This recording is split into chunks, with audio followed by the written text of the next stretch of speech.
눈부시게 화창한 어느 오후 은숙은 자신의 30년 인생이 단 한 장의 종이 조각에 팔려나갔다는 사실을 알게 되었습니다. 축복처럼 쏟아지던 햇살은 순식간에 날카로운 칼날이 되어 그녀의 심장을 난도질했고 가장 믿었던 사람의 웃음은 세상에서 가장 잔인한 흉기가 되어 돌아왔죠. 그로부터 수십 년이 흐른 오늘 서울 도심의 가장 높은 빌딩 꼭대기층 화려한 조명 아래 모두의 선망을 받으며 한 여인이 서 있습니다. 과거에 초라했던 그림자는 흔적도 없습니다. 그녀가 차가운 눈빛으로 잔을 들어 올리자 연회장에 모인 거물들이 일제히 숨을 죽이며 그녀의 입술 끝만 바라봅니다. 이것은 단순히 빼앗긴 돈을 찾는 싸움이 아닙니다. 사람의 선의를 짓밟고 노후를 가로챈 자들에게 바치는 가장 우아하고도 처절한 정의의 기록입니다. 사랑이라는 이름으로 자행된 사기를 그녀는 이제 차가운 법과 힘으로 되돌려 주려 합니다. 평생을 남을 위해 살았던 그녀는 어떻게 이토록 독한 승부사가 된 걸까요? 그리고 그녀를 버렸던 남편은 왜 지금 이 화려한 파티장 구석에서 웨이터복을 입은 채 그녀의 눈을 피하고 있는 걸까요? 자, 이제 그 통쾌한 반격의 전말이 공개됩니다. 남편 종철의 60번째 생일날이었습니다. 은숙은 이른 아침부터 정성껏 갈비를 재우고 신선한 나물을 무쳤습니다. 30년 동안 남편의 길을 살려주는 것이 곧 자신의 행복이라 믿으며 살아온 은숙에게 오늘은 그 어느 때보다 기쁜 날이었습니다. 하지만 그 기쁨은 남편의 서재에서 발견한 낯선 서류 한 장에 산산조각이 났습니다. 이게 왜 당신 서재에 있어요? 우리 공동명의 땅이 왜 매물로 올라와 있냐고요? 아, 거참. 날도 좋은데 목소리 좀 낮춰. 정인애가 급하다니까 잠시만 융통하려는 거야. 잠시라니요. 이건 우리 노후 자금이잖아요. 남편은 들고 있던 찻잔을 바닥에 내팽개쳤습니다. 산산조각이 난 사기 그릇처럼 은숙의 마음도 박살이 났습니다. 다정한 애처가인 줄 알았던 남편의 입에선 한 번도 들어본 적 없는 거친 욕설이 쏟아져 나왔습니다. 신우이 정의의 사정이 딱해서라는 말은 핑계에 불과했습니다. 남편의 눈은 이미 아내를 동반자가 아닌 자신의 앞길을 막는 거추장스러운 돌덩이로 보고 있었습니다.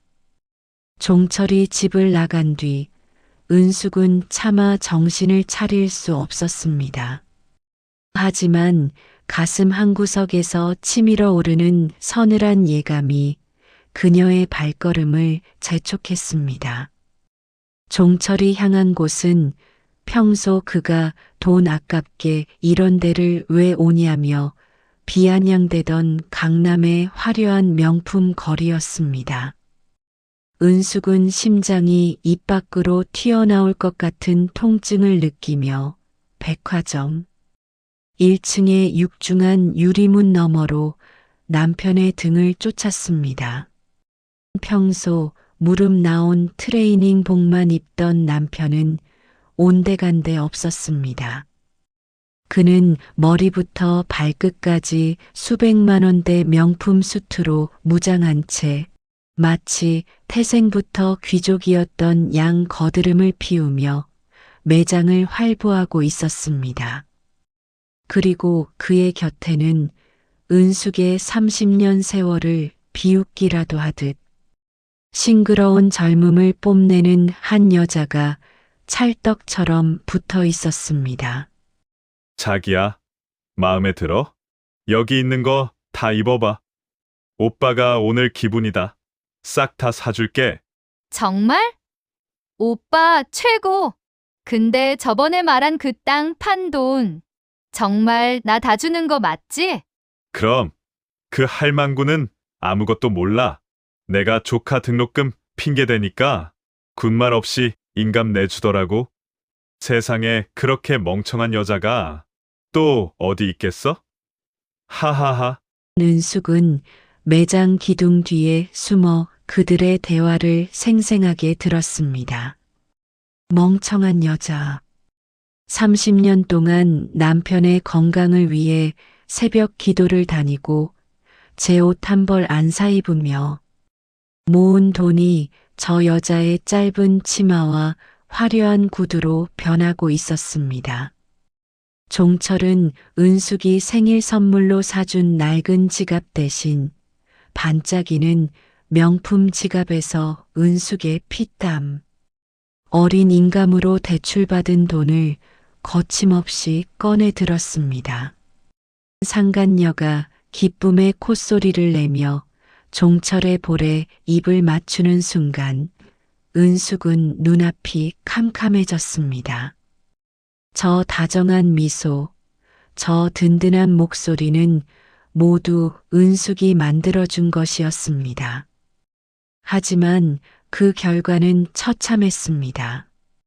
종철은 상간녀의 손가락에 수천만 원을 호가하는 물방울 다이아몬드 반지를 끼워주며 속삭였습니다. 이제 그 낡은 집만 정리되면 우리 새 아파트 들어가서 사는 거야. 조금만 기다려. 낡은 집? 당신과 내가 아이들을 키우고 부모님을 모셨던 그 집이 당신에겐 이제 치워버려야 할 쓰레기였니? 은숙은 비틀거리며 매장을 빠져나왔습니다. 화려한 조명 아래 비친 자신의 모습은 한없이 초라하고 늙어 보였지만 눈동자만큼은 그 어느 때보다 차갑게 빛나기 시작했습니다. 종철이 내뱉은 멍청한 여자라는 낙인이 은숙의 가슴 속에서 가장 지독한 복수의 불씨로 타올랐습니다. 은숙은 백화점을 나서며 휴대전화를 꺼내 들었습니다. 이제 그녀가 할 일은 울음을 그치는 것이 아니라 저들이 누리는 화려한 사치를 지옥의 불꽃으로 바꾸는 일이었습니다. 은숙은 마지막 희망을 품고 신우이 정의를 찾았습니다.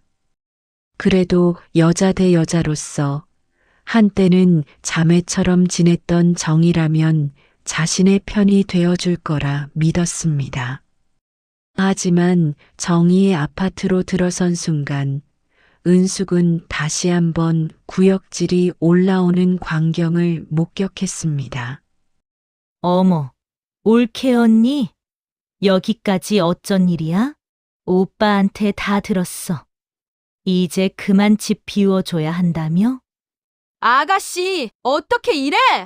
당신 사정이 딱하대서 내가 인감까지 내줬는데. 언니, 그 나이 먹도록 그렇게 눈치가 없어서 어떡해? 오빠가 언니랑 살면서 얼마나 숨 막혀 있는지 알아? 그 돈 내 아파트 대출금 갚는데도 좀 썼으니까 너무 아까워하지 마.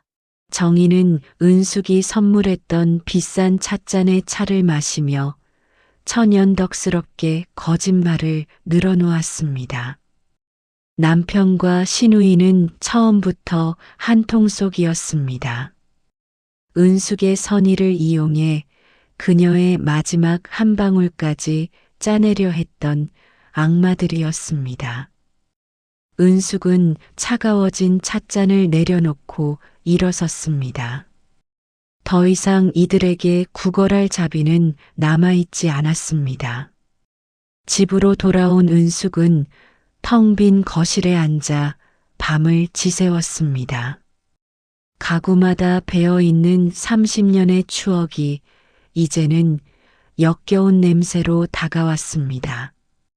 그때 은숙의 눈에 들어온 것은 옷장 깊숙이 숨겨진 낡은 상자 하나였습니다. 돌아가신 친정아버지가 돌아가시기 직전 그녀의 손에 쥐어주며 하신 말씀이 떠올랐습니다.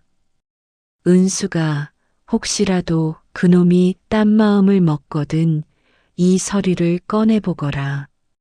아버지는 이미 알고 계셨던 건가요? 봉투 안에는 종철이 결혼 초기에 저질렀던 공금, 횡령 사건의 기록과 그가 친정집에 머리를 조아리며 썼던 각서들이 가득했습니다. 아버지는 딸의 행복을 위해 평생을 비밀로 간직해 오셨던 겁니다. 은숙은 눈물을 닦고 서류를 품에 안았습니다. 이것은 단순히 과거의 과오가 아니라 종철의 사회적 생명을 단번에 끊어놓을 수 있는 치명적인 독약이었습니다. 은숙은 다음 날부터 곧장 행동에 나섰습니다. 평소 안면이 있던 유능한 이혼 전문 변호사를 찾아갔고 동시에 남편이 빼돌린 자금의 흐름을 추적하기 시작했습니다. 돈 앞에 장사 없다는 말처럼 신우이 정의를 다시 불러낸 은숙은 차가운 제안을 던졌습니다. 정희야, 내가 오빠랑 횡령한 돈 내요. 검찰에 넘길까? 아니면 지금이라도 내 편에 설까? 내 아파트 지키고 싶으면 잘 생각하는 게 좋을 거야. 돈이라면 사족을 못 쓰는 정의는 예상대로 금세 꼬리를 내렸습니다. 정의는 살려달라며 오빠 종철의 내연녀 주소와 그동안 남편이 비자금을 세탁한 장부 위치를 실토했습니다. 은숙은 거울을 보며 입술을 굳게 다물었습니다. 공포에 질린 쥐가 막다른 골목으로 몰리듯 이제 종철이 파멸할 차례였습니다. 은숙은 검은 선글라스를 끼고 문을 나섰습니다. 그녀의 발걸음은 그 어느 때보다 가볍고 단호했습니다. 은숙은 신우이 정희에게서 받아낸 주소지로 향했습니다. 남편이 자신의 노후 자금을 쏟아부어 마련해 준 그 집은 은숙이 평생 꿈꾸던 햇살 잘 드는 테라스 하우스였습니다. 초인종을 누르자 명품관에서 보았던 그 젊은 여자가 얇은 실크 가운을 걸친 채 나타났습니다. 은숙은 차분하게 미소 지으며 집이 참 좋네요. 내 돈으로 산 집이라 그런지 안목이 나랑 비슷해요. 누구신데 남의 집에 함부로 들어오세요? 아, 혹시 종철 씨가 말한 그 고리타분한 아내분? 상간녀는 은숙을 위아래로 훑어보며 가소롭다는 듯 웃었습니다. 하지만 은숙은 흔들리지 않았습니다. 오히려 상간녀의 화장대 위에 놓인 다이아몬드 반지를 집어들었죠. 은숙은 가방에서 서류 한 뭉치를 꺼내 테이블에 던졌습니다.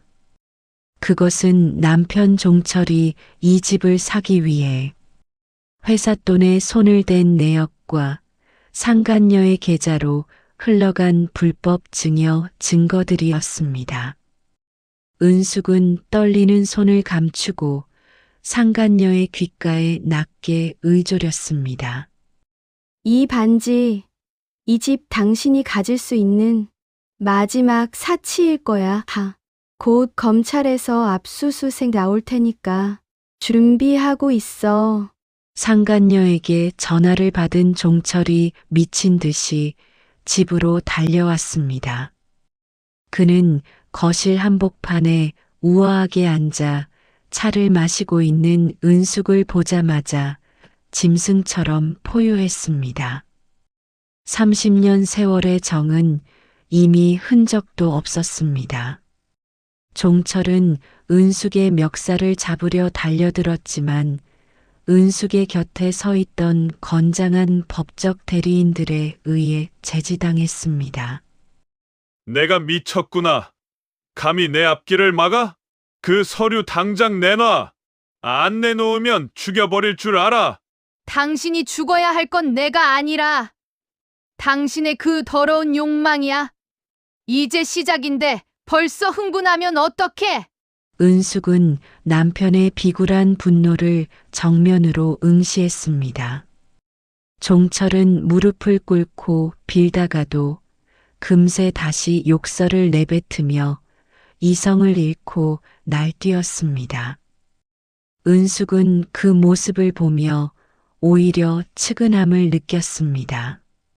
저토록 보잘것없는 남자에게 내 평생을 바쳤다니. 은숙은 조용히 일어나 가방을 챙겼습니다. 당신이 그 여자한테 사준 그 화려한 감옥에서 평생 죄값 치르며 살아. 나는 이제 내 인생 살러 갈게. 은숙의 칼날은 남편에게서 멈추지 않았습니다. 오빠의 등에 빨대를 꽂고 은숙의 선의를 비웃었던 시누이 정희에게도 대가가 기다리고 있었습니다. 은숙은 정희가 오빠의 비자금을 세탁해주며 수수료를 챙겼던 장부와 조세 포탈 증거를 국세청에 제보했습니다. 평소 허영심에 가득 차 주변의 돈 자랑을 일삼던 정희의 집에는 세금 징수원들이 들이닥쳤습니다. 정희가 전화기 너머로 비명을 지르며 올케 언니, 제발 살려줘. 우리 애 대학금 보내야 할 거 아니야. 내가 잘못했어, 언니. 정희야, 조카 등록금 걱정은 마. 내가 오빠 몰래 빼돌린 그 금고 안에 등록금은 충분히 들어있더구나. 그건 내가 이미 압류 신청해뒀어. 법대로 하자고 했잖아. 시누이는 울고불고 매달렸지만 은숙은 차갑게 전화를 끊었습니다. 누군가의 눈에 피눈물을 흘리게 하고 얻은 행복은 결국 모래성과 같다는 것을 은숙은 가장 혹독한 방식으로 가르쳐 주었습니다. 정희는 하루아침에 전 재산을 몰수당하고 길거리로 나앉게 되었습니다. 그것은 그녀가 은숙에게 씌우려 했던 바로 그 운명이었습니다. 드디어 이혼 소송과 횡령 사건의 최종 공판 날이 밝았습니다. 법정 입구에서 만난 종철은 불과 몇 달 만에 수십 년은 늙어버린 초라한 노인의 모습이었습니다. 상간녀는 이미 돈줄이 끊긴 종철을 버리고 자취를 감춘 지 오래였고 종철은 변호사비조차 마련하지 못해 전전긍긍하고 있었습니다. 은수가 내가 잘못했어. 우리 예정을 생각해서라도 한 번만 봐줘. 나 감옥 가면 죽어. 은숙은 말없이 선글라스를 벗으며 당신이 말하던 그 고리타분한 아내는 죽었어. 지금 당신 앞에 있는 건 당신이 가르쳐준 대로 독해진 승부사뿐이야. 판결은 명확했습니다. 종철은 징역형과 함께 은숙에게 막대한 위자료와 재산 분할금을 지급하라는 선고를 받았습니다. 법정을 나서는 은숙의 뒤로 종철의 통곡 소리가 들려왔지만 은숙은 단 한 번도 뒤돌아보지 않았습니다. 그녀의 어깨 위로 쏟아지는 햇살은 이제 더 이상 칼날이 아니었습니다. 그것은 새로운 삶을 축복하는 눈부신 서광이었습니다. 모든 소동이 끝난 뒤 은숙은 시끄러운 서울을 떠나 조용한 바닷가 마을에 작은 공방을 차렸습니다. 남의 비위를 맞추던 손으로 이제는 자신이 좋아하는 찻잔을 굽고 남편의 눈치를 보느라 접어두었던 그림을 다시 그리기 시작했습니다. 그녀의 공방 앞마당에는 종철이 그토록 싫어하던 장미가 흐드러지게 피어났습니다. 이제야 알 것 같아요. 남을 위한 희생이 미덕인 줄 알았는데 나를 사랑하지 않는 배려가 가장 큰 죄였다는 거요. 가끔 들려오는 소식에 의하면 종철은 출소 후 신우이와 좁은 고시원을 전전하며 하루하루를 연명하고 있다고 합니다. 하지만 은숙은 그 소식에 더 이상 미워하는 마음조차 들지 않았습니다. 무관심이야말로 가장 완벽한 복수라는 것을 깨달았으니까요. 은숙은 공방문에 오늘도 행복하세요라는 문구를 걸어두고 환하게 웃었습니다. 그녀의 황혼은 이제 슬픈 노을이 아니라 내일의 해를 기다리는 가장 아름다운 보랏빛 노을로 물들고 있었습니다.